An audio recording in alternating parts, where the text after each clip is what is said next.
it ain't like a diesel boat. You're trying to plane them up a little bit, but you got the wind pushing you, so you can't really propel sideways. You got to plane them up. So we're inching them up. And James and I mate's on the rear the last 2 hours, and we're gaining 6 inches at a time finally. And this the one we lost, and he was dead. He hadn't taken an inch of line in an hour and a half. And you're going to catch that fish. And then it's a little rough still, and boat rocks one time. He goes, there. I remember it like yesterday. There's the wind on, kapow, and breaks and down. And how did it start out? Like, what was the origin story? Too much alcohol. Really? Okay. Says if God wanted us to have fiberglass boats, he would have given us fiberglass trees. It's for fishermen. It's not for taking the wife and the wife's friends. I think that it's a really, really pretty bit.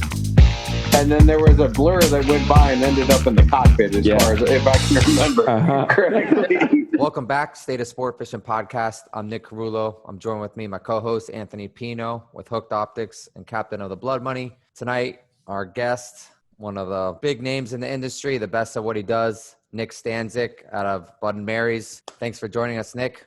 How you doing? We're doing well. Thanks for having me. Appreciate it. Yeah, man. Definitely look forward to having you on here. Nick, just, a lot of people know who you are, man. Just tell us a little bit, how you, a little bit of your family and how you kind of got into this industry. Oh, I'm 37 years old. My dad's had Bud & Mary's Marina since 1978. So I think that's like 44 years. So he bought it. He grew up in Miami and fished up there a lot as a kid and in his early 20s and early 30s and whatnot. And he got the marina. He moved down here and had my brother first. Then he had me and kind of just grew up at the docks there. Charter marina, a couple private boats there, but mostly owner-operator charter boats. We always had a family boat.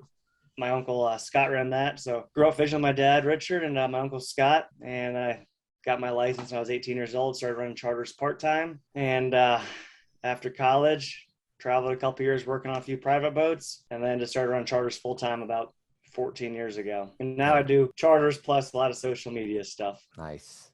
Big presence for sure, man. You said your dad was 30 when he bought the marina, Nick? He was born 45, so he'd be 33. Yeah, so he'd have been 33, early 30s. Wow.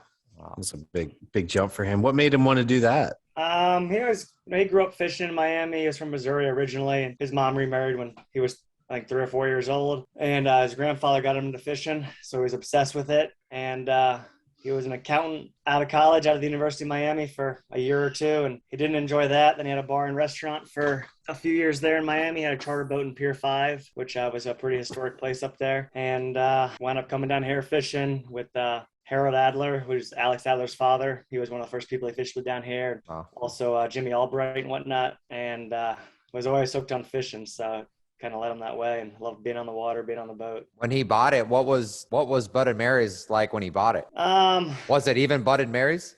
Yeah, it was. It was the original owners named it that in 1944, 1945 when they started it. Bud & Mary Stapleton, and then another guy owned it they had it probably 25 years. Another guy named Jack had it, I believe, 8 or 10 years. And then my dad got it from the guy Jack Hertz. And family run marina. My uncle runs a boat there. My dad used to do charters, didn't do them. He hadn't really done any of the last 15 or 18 years, but my brother runs backcountry trips. I do offshore trips. My uncle does offshore trips, and there's like 45 boats there, about 25 that go inshore and inshore like backcountry, then about 18 or so that go offshore, reef fishing as well, and then a party boat. There's a dive boat there too. Used to be rental boats there, but they're not there any longer. There used to be in and out storage with a barn there, but about 10 years ago or so, we kind of got rid of that. The barn's still there, but no boats that we store or dry rack anymore. Gotcha. What who kind of oversees like the marina management right now, or from moving forward, I guess? Right. I mean, one day, my dad's getting older now. He's 76, so almost 77. It's still his kingdom and his castle, I like to say. And my brother's a little bit older than me. He's almost 40.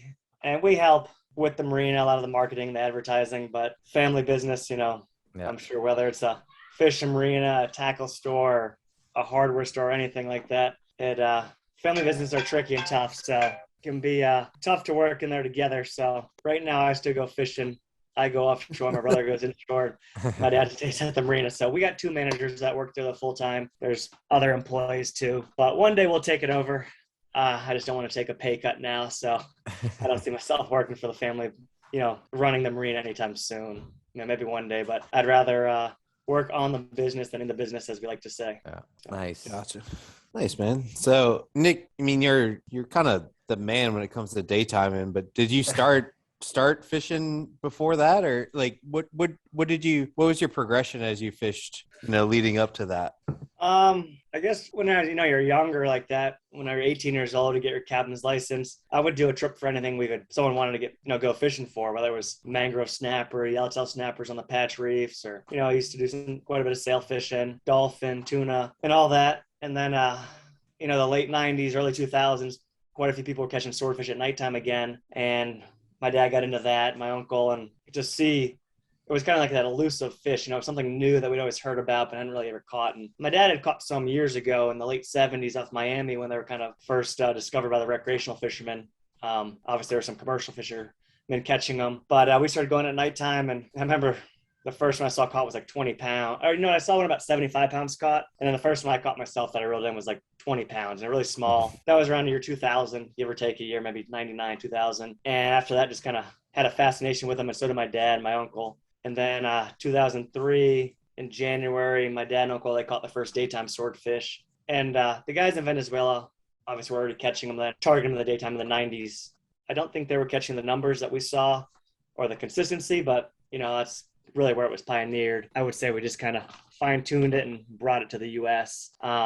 And he caught, for the first few years, he caught some, kept it really quiet, real hush-hush. But all fishermen, maybe not all of them, you guys might not, but most fishermen have egos, so I think people want credit for something if they do it. And once we started catching numbers of swordfish, it got out pretty quickly and a lot of people jumped on it. But it was exciting. There was no other fish you could target here, it was 2006 I saw my first daytime sword caught. And to leave here and have the chance to hook a 300, 400, 500-pound fish any day you left the dock was very exciting. Yeah. And we don't catch many, we catch a few blue marlin here, but not many. You don't really, catch a couple of giant bluefin tuna more recently, but nothing else offshore could you go target there and have a realistic shot, hook these giant fish. And it was new, it was exciting. It hadn't really been done before. You're trying to figure out techniques and, where to fish, how not to get your bait tangled and all that. And a lot of them still get away, but the big ones in the beginning, we lost so many of them. It was a love-hate relationship.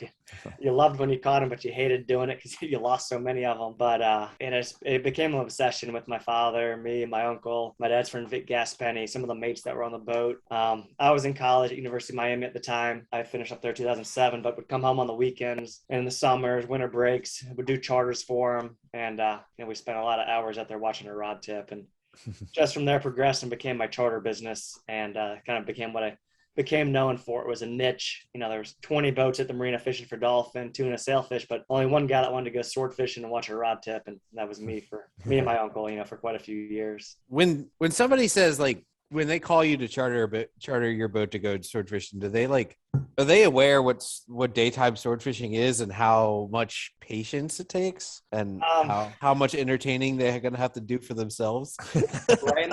That's probably when I realized, like, when I was younger, and I still obviously want to be like, a great fisherman, the best fisherman or whatever. But like, you're this young kid, 18, 20 years old, 22, you're like, oh, I'm going to be the best fisherman. I'm going to catch the most fish and doing this and that. And then as you get older, you start realizing there's a lot more to a charter fishing business than just going out there and catching a few fish. Like, if you're showing the people a good time, whether you catch fish or not, they're coming back. Like, that's really what helps build a successful charter business. And the sword fishing, like, you sit there watching this rod tip for hours. If you're trolling, for blue marlin or dolphin or tuna, like, you got visual stimulation. You got lures to watch, teasers to watch, check this, check that. Sword fishing back then, you're watching one rod tip for hours. 8 hours a day, just seeing if this thing bobs a little bit. Then you gotta try to get the thing on there. And some people definitely didn't know what they were getting into. And in the beginning, we did all hand cranking. And then eventually I got to using electric reels the last 7 or 8 years, but I've caught well over 1,000 swordfish on hand crank rods. But I know some people got on the boat and they probably had no idea, they had to crank up 2,000 feet of line, whether or not you got a bite or if you caught a fish. And sometimes you get a bite and miss it. Like, you sure that was a bite? I'm like, there was a bite there. But the fishing was very good and consistent for the first, 6-8 years. And not every trip, but almost every trip we got bites, And we caught them a lot of trips in a row. One time between me, my uncle, my dad, where we said we were going sword fishing for over a year, 53 trips in a row, we'd caught a swordfish. And it'd be hard to go catch a sailfish 53 trips in a row. Nick, I don't know, you might do it, but I'm sure you got days you don't get them mixed in, in the winters. And whatnot. So that was really cool to do and see, but the pressure keeps building, and eventually, you miss a few. But overall, I've been fortunate. The fishing has held up.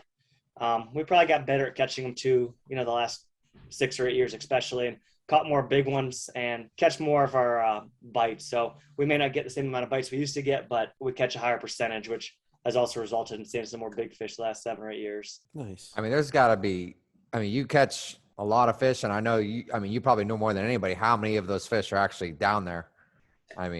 Yeah, I gotta say, like, all right. So because just you said 53 trips in a row. That's impressive. And we caught a few others too, like where we caught a couple. I remember I had my friends out there, but I'm like, let's just make a drop or two, and we caught a couple fish doing that as well.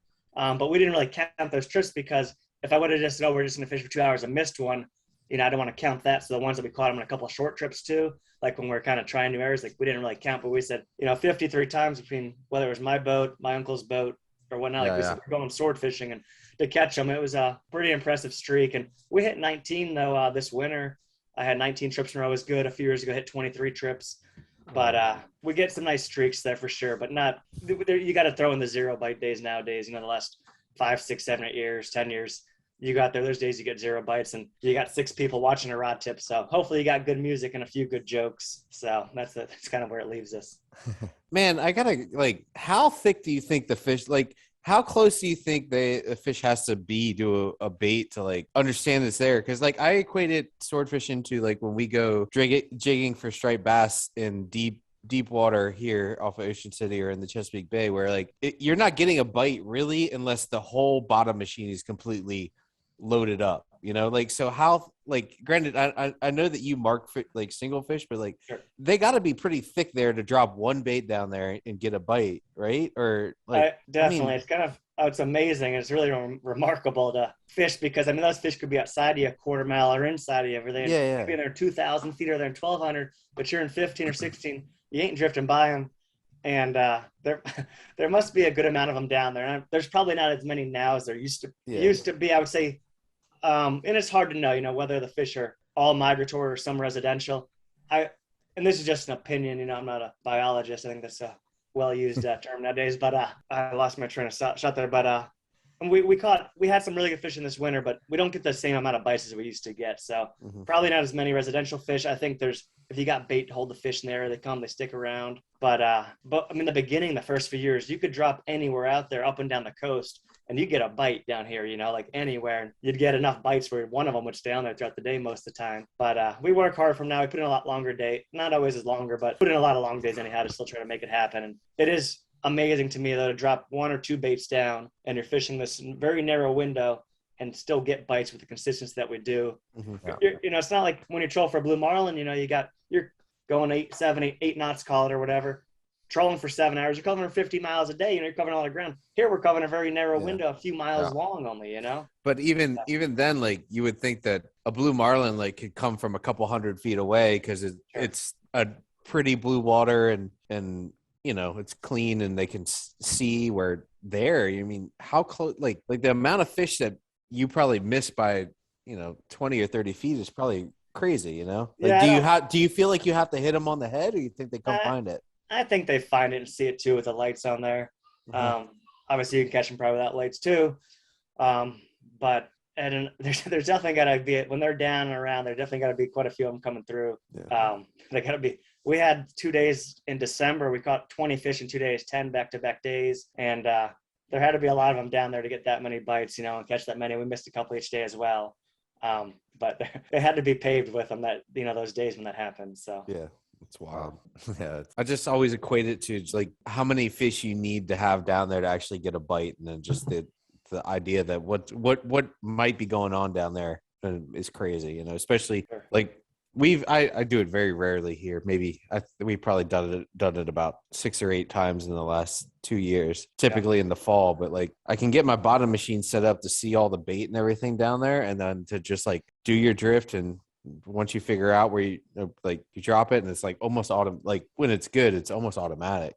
Sure. And just think, and that time of year we catch a lot of big eyes doing it too, and it just seems what must be going on down there to get those bites in that short of period of time is crazy to think about. Yep, probably a feeding frenzy down there between the tunas and swordfish and, stuff people didn't fish for 10, 15, 18 years ago and all that. So it's it can be interesting for sure. And we don't catch many tunas down here. I've caught two big eyes, but you're talking 16 years of it and tens of thousands of drops. Yeah. One giant bluefin, and once in a while we'll catch a blue marlin coming or going, or white marlin, sailfish, one wahoo, but thousands of drops to catch just this handful of fish. Besides the swords. So but it's been cool, it's been fun. Finally caught a few big ones. That was good. In the early years they eluded us. It ain't always the ones too that you remember, that you catch, that you remember and talk about. It's the one that you lose that kind of haunts you, those big ones that get away. And why would you say that? I mean, why did they elude you, if you wouldn't mind? Just the big ones were always tough in the beginning. We pulled so many hooks on them, and our leaders got longer over the years. Our techniques, hooking them, being more patient, driving on them a little bit differently. And when we first started out fishing, we had like a 3-hook chicken rig. You had 3 leaders on there, and one that was 10 feet long, one that was 15, one was 20, and it worked. We caught fish on it, but just the big ones always got off. Once in a while, a nice one would stay on there. But so many of these fish would come up and you'd see them and then they get away. But, eventually we went down to 1 hook and a little bit longer leader and all that, and started catching more. But even yesterday, my mate, Mike Varney, he runs the boat for me half the time now. I'm at home with the kids a lot and working on some new projects. But him and Lee, they hooked a sea monster. So they fought one 9.5 hours, 8 hours in. It's running 1,000-foot runs with 35 pounds of drags on it, back down to the bottom. And unfortunately, they broke the main line. They broke the braid at 9 o'clock at night. And, I had to look on the Atlas tracks and the satellite tracker to see where they were. And they're out there doing circles. So I knew they were fighting a fish there. You could see the track, and, heartbreaker. You fish a long time to hook that. And some of these fish are mean, and they're just, some of them just ain't meant to be caught. We lost one last year after 7 hours, 10 feet from the wind on.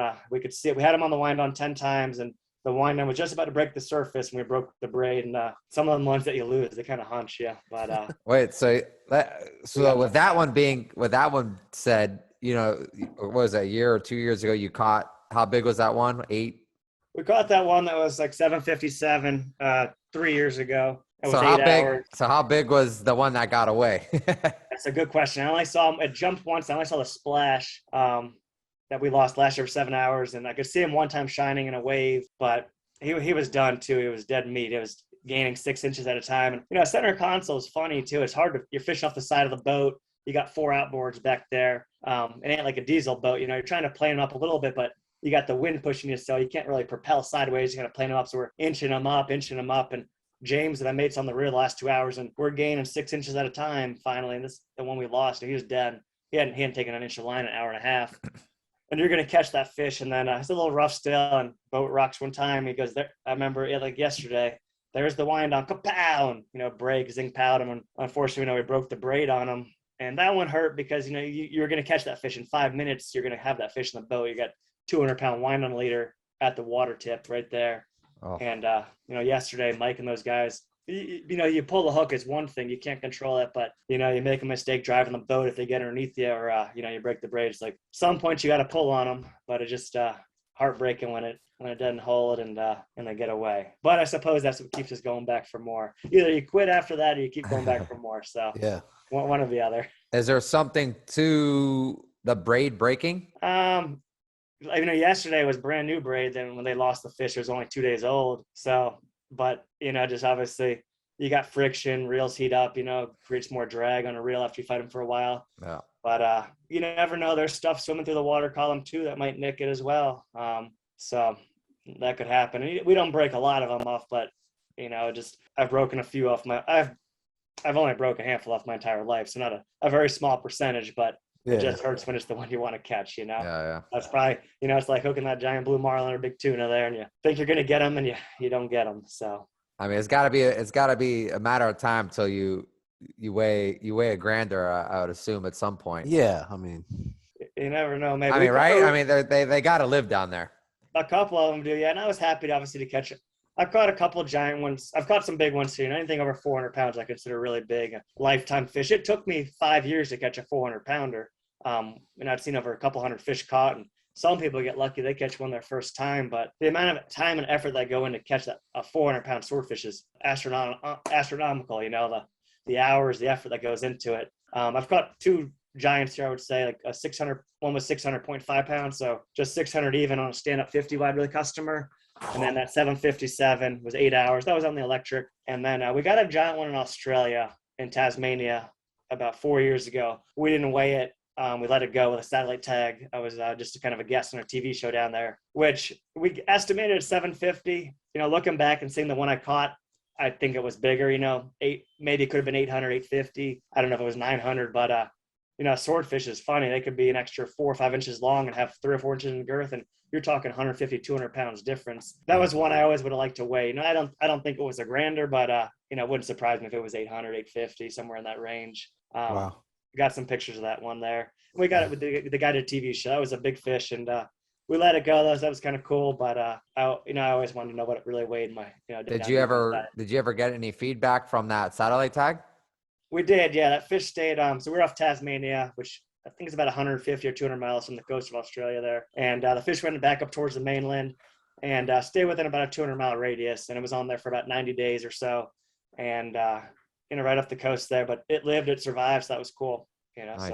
So it was kind of. Have you ever tagged fish in the Keys locally? Yeah, we've tagged a lot of fish. A couple of satellite tags. We did one recently with Gray Taxidermy, which I think was last February, so a little over a year ago. And that one went up the coast there. I believe it went over kind of towards the Bahamas a little bit and then up the coast. I have the tracks on there. I haven't looked at them in a few months. But we did one other one that went off South Carolina in 90 days. Years ago, that was, I think, 2007. We did one other one that same day in 2007, I believe, died though. The fish didn't make it. And I've tagged a lot with a spaghetti tag, just a regular Billfish Foundation tag, probably close to 200 or so. Have you caught one of yours with a tag? Never caught a tagged one, which is probably a good sign, because if I was catching the same ones, it would mean, there's not as many of them. Yeah. I've probably had 15 or maybe 18 recaptures reported, mostly by commercial boats between Miami and Palm Beach, the buoy boats. But we had one off Nova Scotia, had a couple off the Carolinas, one off Jacksonville 30 days later. So that fish went 300 miles in 30 days. 2 off Cuba. We had one in the Gulf of Mexico and one down here off Marathon. So there has been one caught down here, but most of the fish have been caught Miami to Palm Beach, anywhere from a month later to even a few years later. So I'd like to see a tagged one caught. I've never caught a tagged one. I've caught a fair share of swordfish, but no tagged ones yet.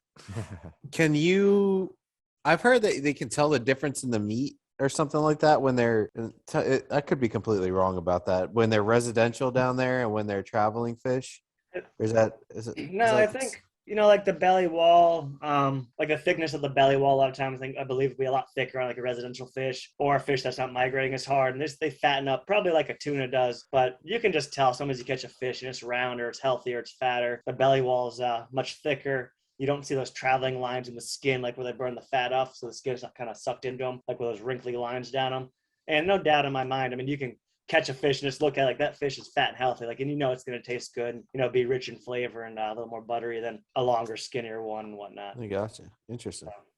So we catch a lot of times too. We've started letting a lot more fish go the last 5 or 6 years. Kind of used to keep them all, but we probably let go half the ones we catch nowadays.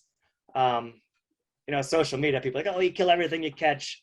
But that's just because they see the one dead fish picture. They don't see all the ones that you let go always. Yeah. But a lot of times the smaller ones too, they'll have parasites in them, worms in the meat. So I tell people, if I got to measure, I'd rather just let it go. But you got someone spending money with you. They're spending, good money to go, and they want to eat a fish in its legal size. I don't mind keeping it, but a lot of times you catch multiple fish, we'll let one, if we keep one, we'll try to let the rest of them go.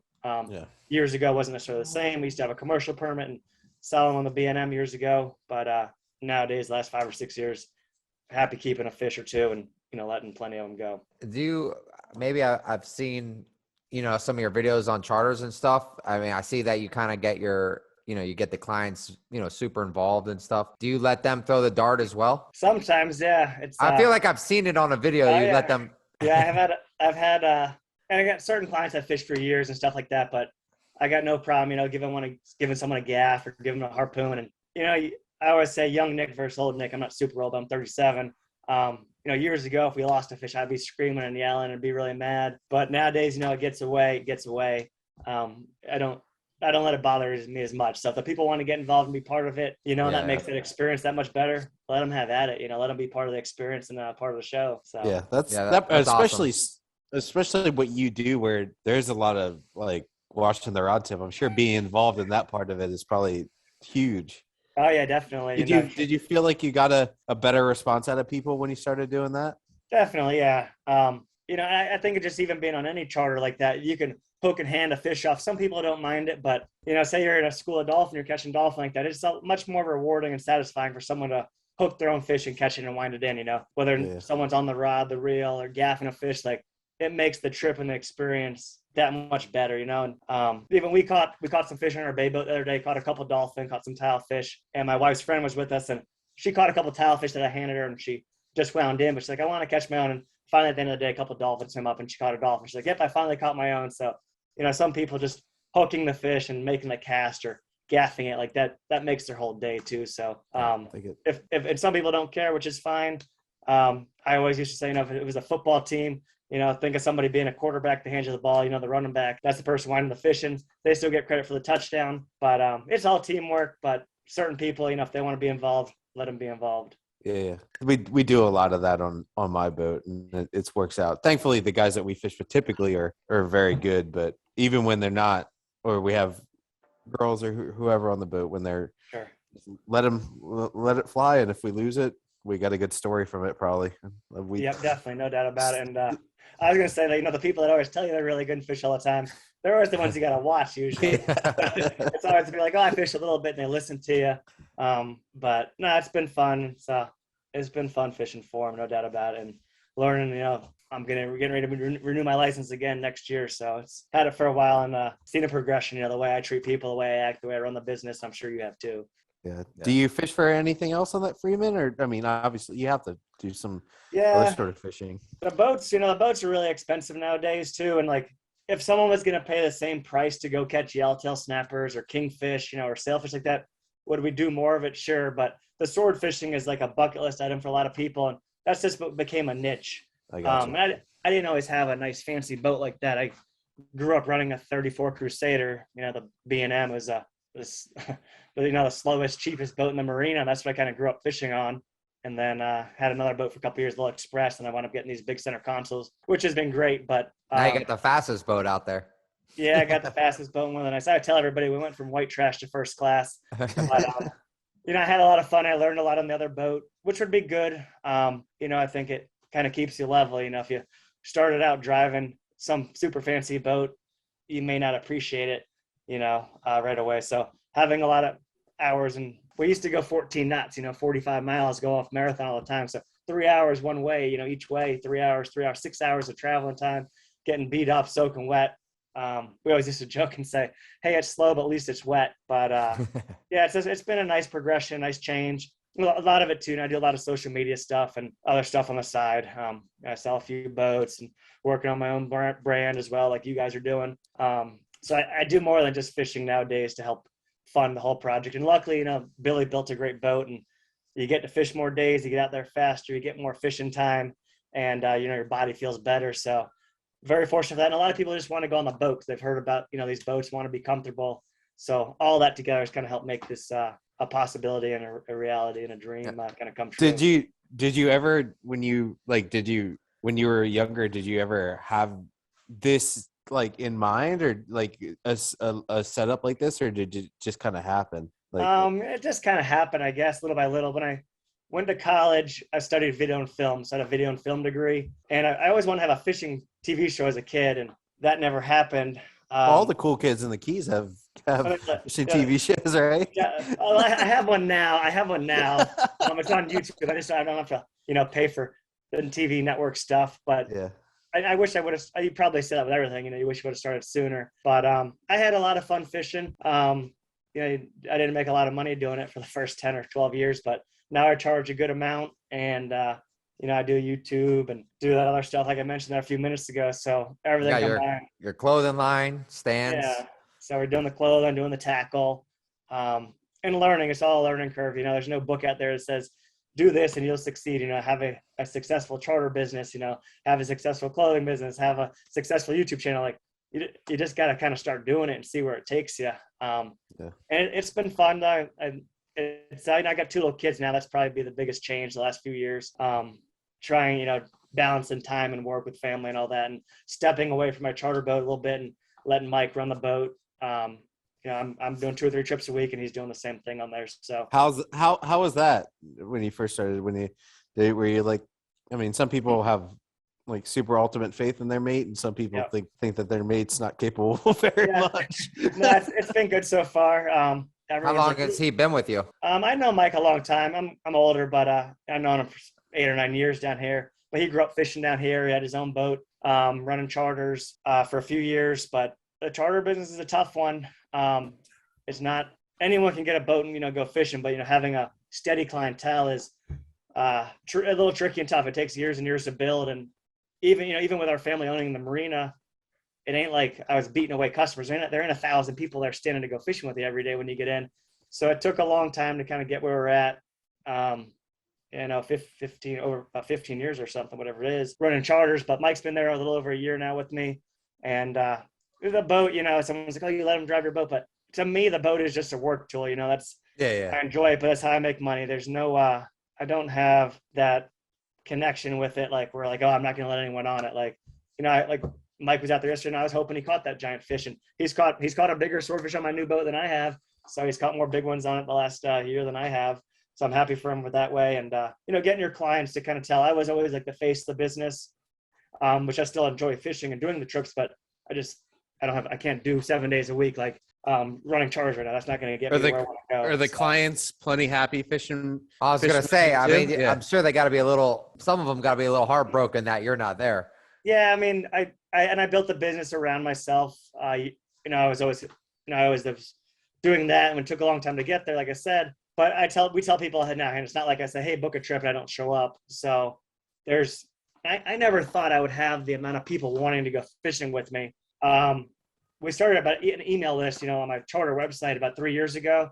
And then COVID hit, that screwed everything up. I had to move, 6 months worth of bookings to do this and that. And I used to book trips way in advance, a year out.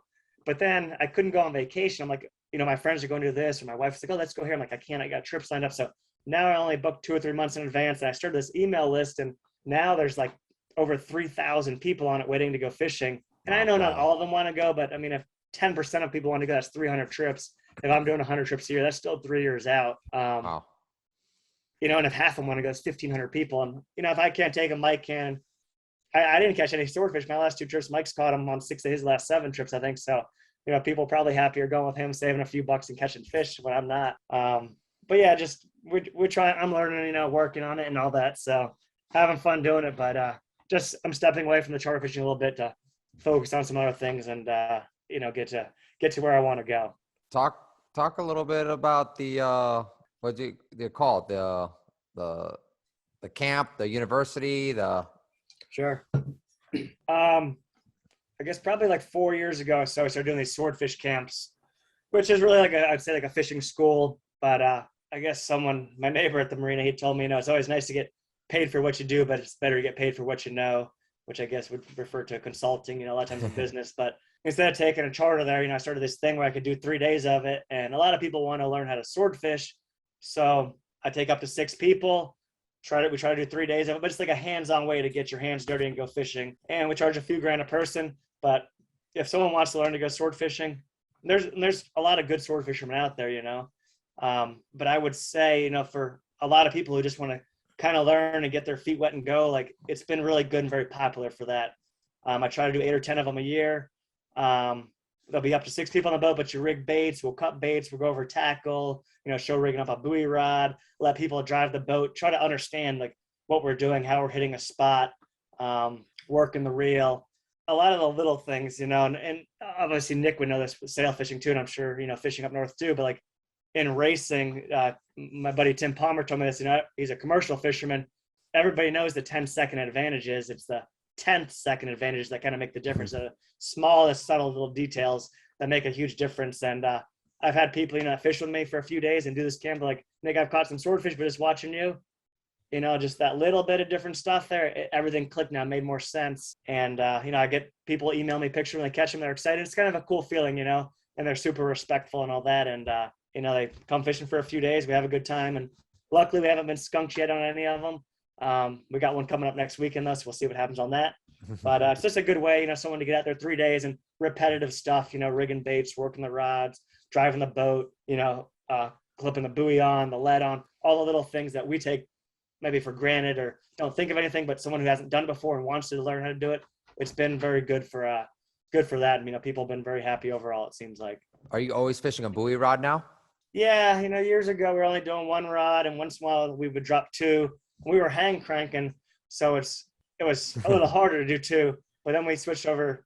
My dad still hates them, and I don't blame him with the electrics. But for me, taking a charter, whether or not I'm there entertaining people, if someone's having as much fun and paying the same rate, they catch a swordfish on electric. He's having a few drinks, a few beers with his friend, and they're having fun, smiling, catch the swordfish and get to take it home and eat it. Whether or not they catch it on hang crank or an electric reel, if they're happy, I did my job, I'm happy. And when we started using electrics, the buoy rod was easier for sure. My buddy Drew came down one day and he's like, Nick, we've been doing it a lot. We've been doing it steady and catching fish on it. He's like, let's do it today. I'm like, all right, I've only done it a little bit hang cranking. We caught a few double headers on the hang crank rods, but he talked me into it. We set it out there. The first drift we did, we caught a double header. Like, I kind of like this thing. And then I had some love-hate relationships with the buoy rod. It's just like a big bobber out there floating around. I lost. Sometimes you only get one bite all day and you lose on the buoy. You're like, maybe if that was on your tip rod and you saw that bite and you could react to it, you might have had a better shot of hooking them and catching them. But, we catch enough double headers now where it's worthwhile. And if you lose a bait on one, you can at least fish the other bait for a little while. So always trying to do, 2 rods. And if we got the right crew, sometimes we stick 3 rods out. But, 3 rods can be two rods is a little tricky. 3 rods is really tricky. And any more than that, you better have the right crew with you. So yeah, that sounds like a headache. Yeah. The last time I went sword fishing, we were doing our last drop. We weren't catching anything, which is typical with me sword fishing. And we put the buoy rod out. By the time the buoy rod was out, the thing was laid over on its side. And I'm like, to my mate, you probably know him. His name's Croft Upchurch. Oh yeah. Nick. I was like, hey, yeah, Nick, hey Croft, you're my little swordfish wizard. Does that look like it's got a bite on it? And he's like, yeah, kind of. But we just kind of put the rest of the stuff out. Right. An hour goes by, we wind everything up, get into the buoy rod, unclip the buoy. The whole thing just goes and it goes away. And I'm like, oh, good job. I brought you with us, Croft. I was like, yeah, he was on there the whole time. I could have told myself that. Croft actually, he fished with us a ton years ago. Yeah. Back when we were first going there, he fished with us a lot of days there. Kind of learned how to do it, rigging baits and all that. So I don't see him too much anymore. I think he's running a big Viking. Yeah, he lives up here in Ocean City. Yep. Okay, yeah. So he's up there now. But his dad's been a captain out marina for before my dad, I think, or either before my dad got it or right when my dad got it. But his dad's been there 40 years. So offshore and inshore and whatnot. So a long time.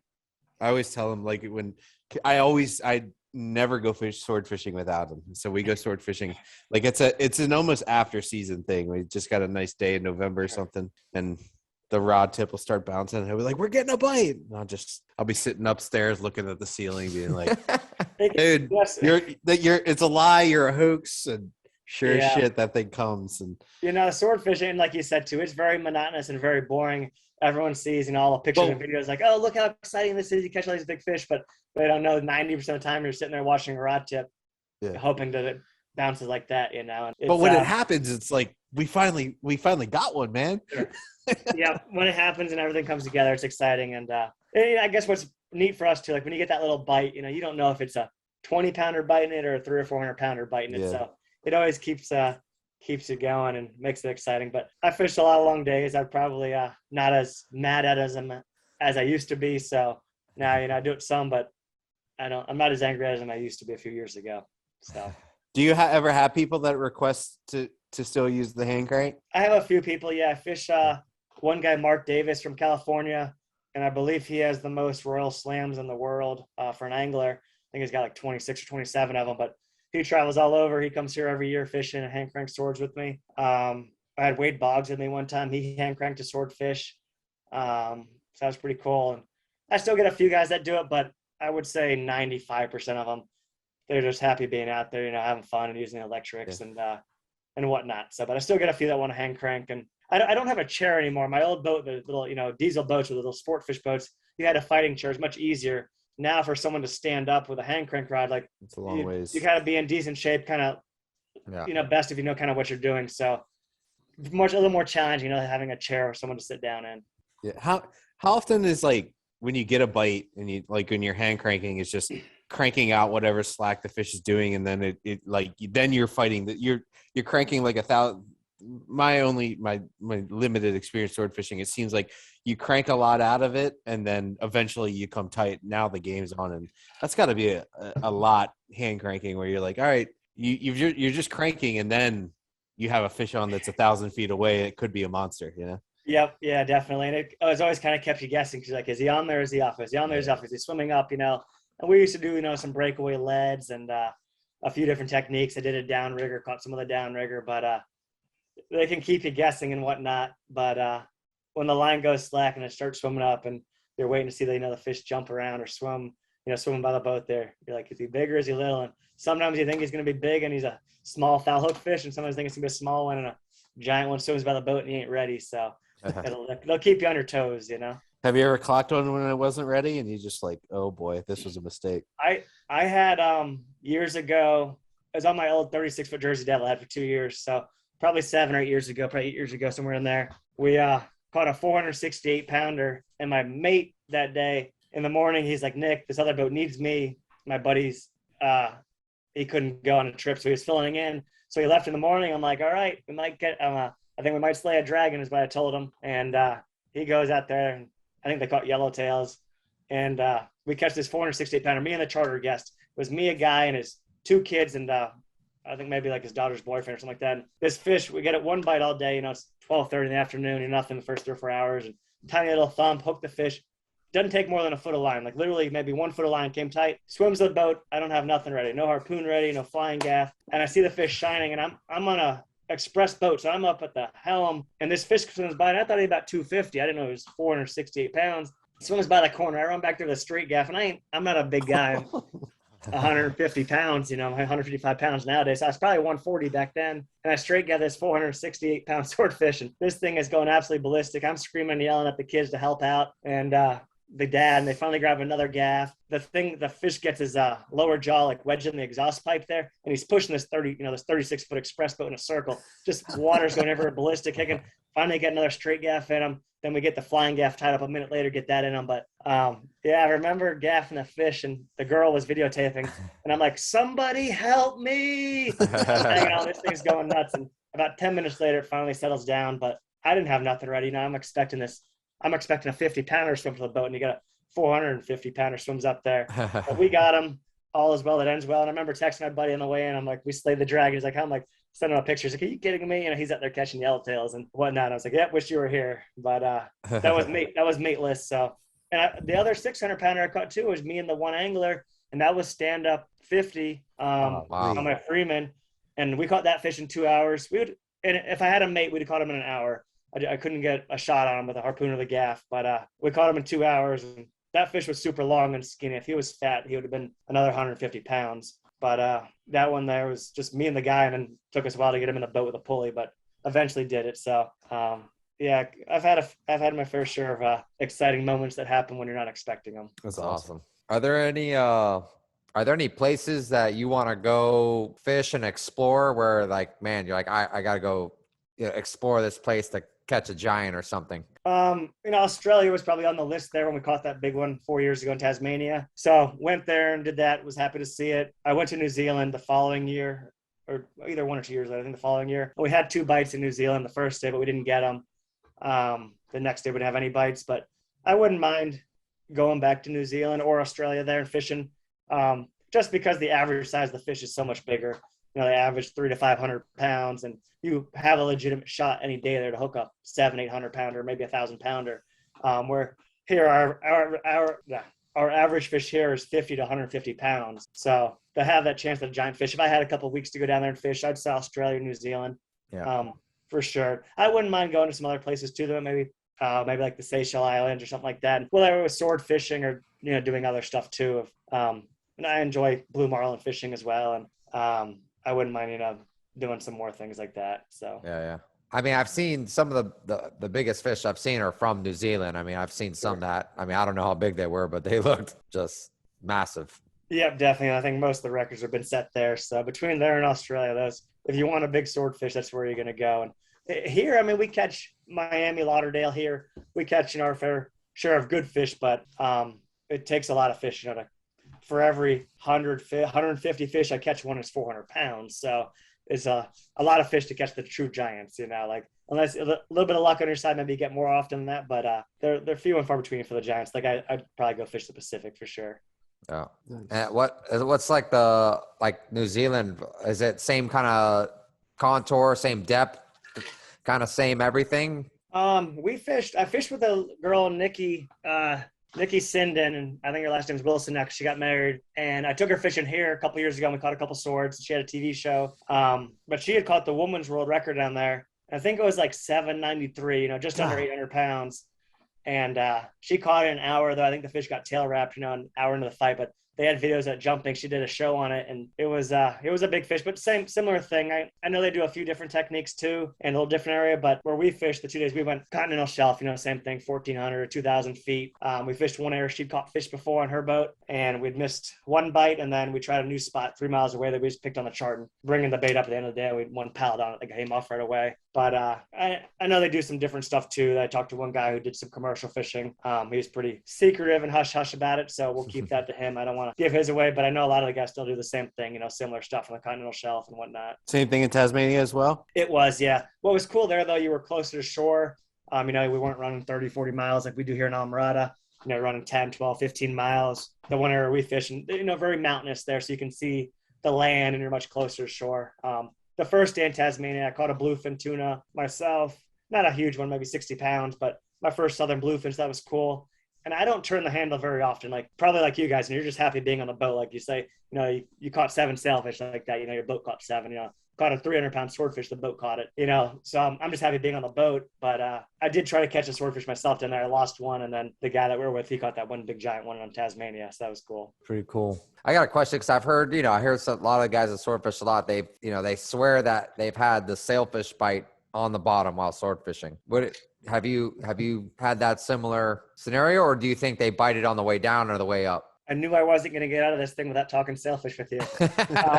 I've caught one sailfish doing it. He ate it like 1,200 feet down. Golly. Good. The rod just stopped, and he raced up. So I'm a 10-pound let up really fast. I thought it was going to be a sword. And another sailfish came up with him, swimming right next to him on the boat. That's where they go, Nick. Yeah. Remember? I'm trying to figure it out. When the wind's not blowing out of the north, they go live in 1,100 feet. I've caught 2 white marlin doing it, dropping it down, both about 500 feet. They ate it. I've caught, I think, 4 blue marlin, maybe 3 blue marlin dropping it now. One of them followed up to the boat.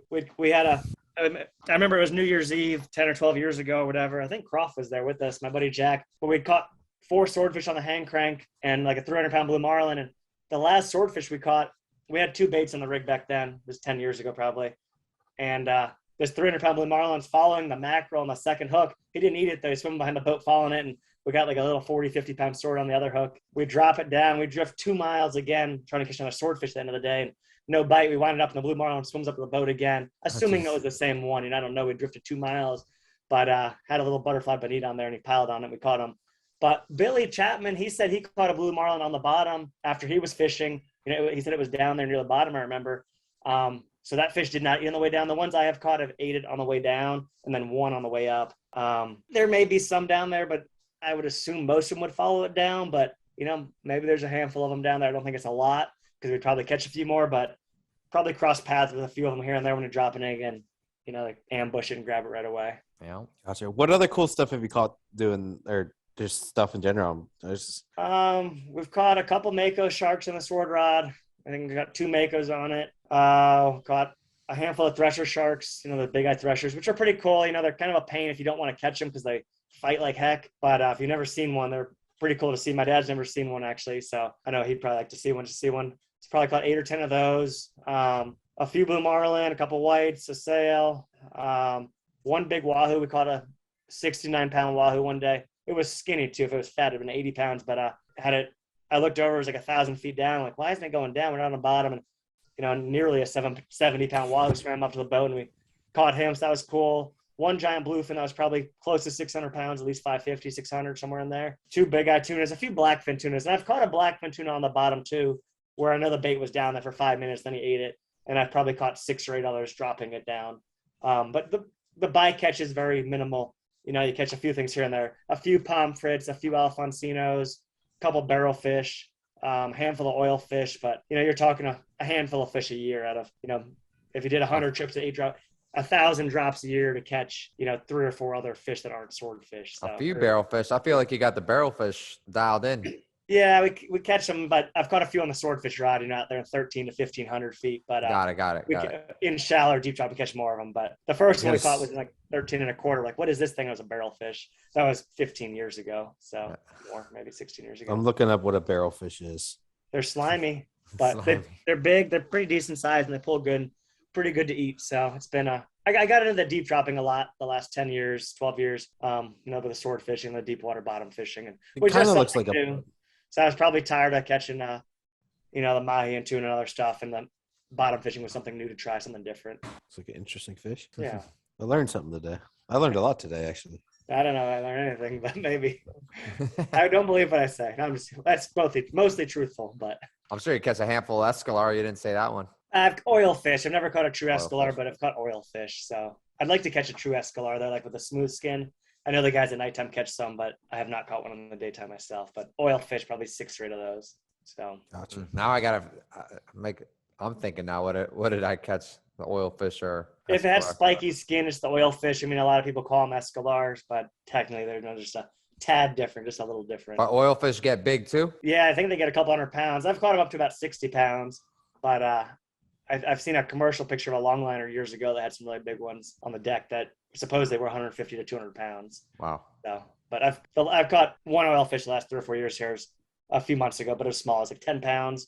Most of them have been 20 to 40 pounds that I've caught. Oh, cool. Yeah. Very interesting. Very interesting. What else, Anthony?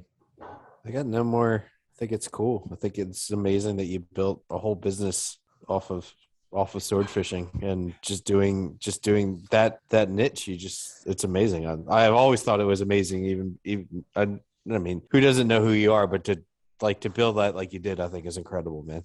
Thank you. I appreciate it. It was a niche, exactly what you said. And I think that's why we were successful with it. And that's why it's been a huge part of our business. And no doubt about it, sword fishing was a big part of my life and will still be a big part of it. But I would assume kind of defines me in the fishing world. So you're a pioneer, sir. Something like that. But I don't know. We're just, I guess, wondering about catching the next one. When we're gonna get that next big one. So cool. Any of the days you caught like the blue marlin or white marlin, did you catch a swordfish that day too? We did actually. Yeah. I never caught a sail, white or blue, you know, or sword the same day. But the first time we caught a blue and a sword, I remember off Marathon was probably 2007. And there was it was April. And now, you know what? Actually, that one wasn't April. That another blue in April. That one was like December 26th. It was the day after Christmas. So it was sailfish time. I didn't have no live bait with me though, but I remember they were catching some sails on the reef. And that was probably my best shot to actually catch, you know, a slam down here. And that was hand cranking too. So wow. At least that would have been sick. Yeah, it would have been cool. It would be tough to do here. Could it happen? Yes. But yeah, the other time I caught a white and a sword the same day. The last couple of blues I caught, I did not catch a sword the same day. The last white I caught, I didn't catch it. So 2 or 3 times we caught, you know, a sword plus another billfish. But we were missing, you know, the sail and shore or whatever like that. That's cool. Yeah.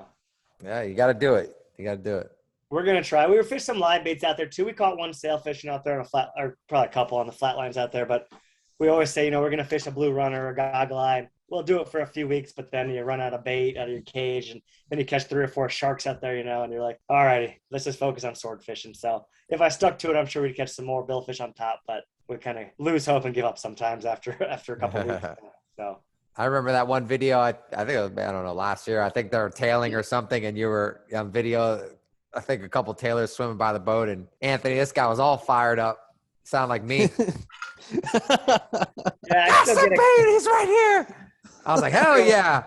That's the good thing about YouTube now. You know, you can edit it, so the screaming I usually take out, but No, I get excited, whether it's a swordfish or sailfish, a big dolphin. I definitely still scream and yell some. The tailing sailfish down here, when that happens, is super exciting. A couple of years ago when that happened during COVID, it was very cool to see, and it was definitely special, to see that many fish coming down and whatnot. So incredible.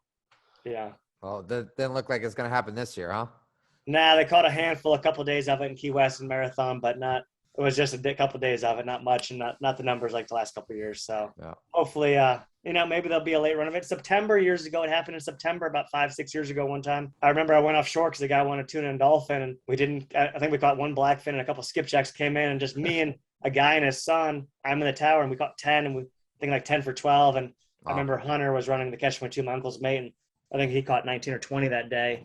So that was late September. So once in a while, it happens late in the year, but obviously April, May is kind of the usual time frame and ain't looking good for us. So we'll be out of May here in the next couple of weeks. So yeah, it's crazy. Well, Nick, is there like a certain day that you have that keeps you going? Like, so if you fish a whole hell of a lot and you do the same thing every day, is there like a certain fish or a certain day or certain group of people that you fish with that, like, a special moment that when fishing slow or something like that kind of keeps you motivated? That I have a handful of customers that I fished a long time. I'm not exactly sure what answer you're looking for with the question there, but or just like a day, like you got, say you had a day you always remember that, like a tough week that you're fishing, like you're having a tough week and you're like, fuck, why did I even do this? Then you're like, oh well, that day I was epic and that's why I do it. You know what I mean? Sure. No doubt about it. Probably that big giant swordfish we caught, everything went right. That fish was foul hooked in the throat there, so that's why it's kind of a pain to catch. But just knowing that my dad always said, like one of his sayings, we always fished, and I grew up fishing with my dad and my uncle on the catch 22. My uncle always ran it. My dad always owned the marina, but they would scream and yell all the time when we fished. So I grew up, screaming and yelling as well. But and my dad's saying was always, you're one bite away from being a hero. So we put that on some of our shirts when we started making our shirts right away. Just one bite separates so many good days from the slow days. But those big giant fish, the giant swordfish, any given day that bite could happen. And, that 700-pounder we caught here.